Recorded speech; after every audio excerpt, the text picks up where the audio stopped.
Mga paps, this is the FKM Venture 150. So bago natin pag-usapan tong motor na to, baka pwede pa-subscribe ng ating channel at click mo na din yung notification bell para updated ka sa mga next videos natin.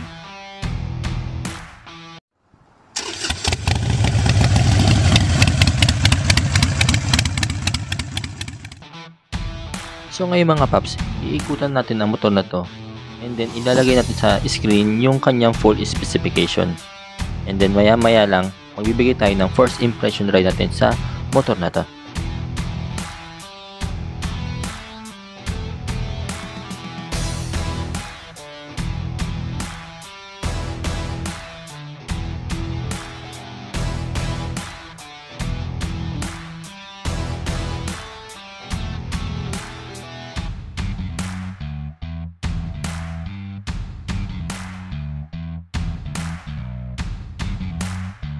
Sa mga interesado sa motor na to, syempre available na yan dito sa Motorjunkie PH na mayroong presyo ng 145,000 pesos.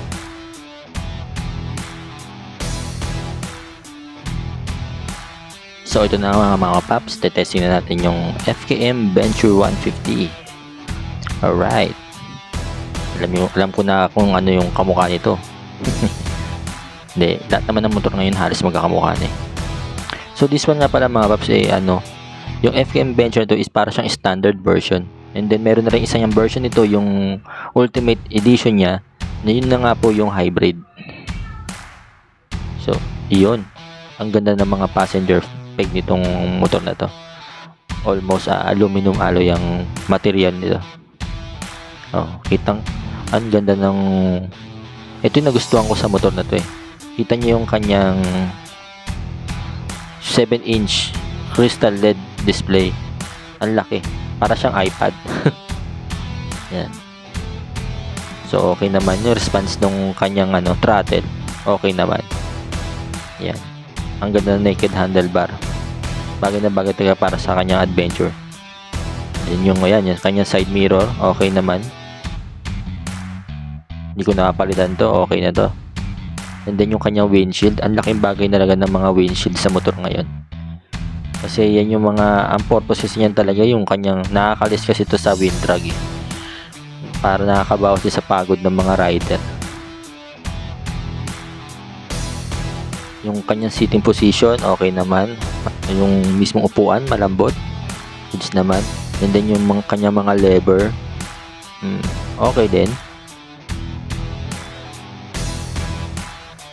So yung top speed nga po nito is nasa 115 kph base dun sa catalog ng FKM. So tayo po hindi po tayo nagta-top speed baka mayroong mag-expect ng top speed dyan eh. Pass po tayo dyan.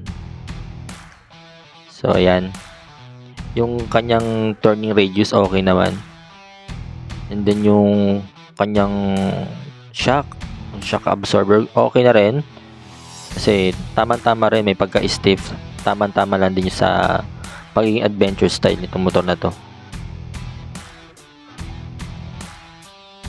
Ito talaga ako tuwan-tuwa sa digital panel nito eh. Sobrang liwanag niya kahit atirik yung araw, kitang-kita mo pa rin talaga. Para kang para kang may cellphone or tablet sa harapan mo. Ganun eh.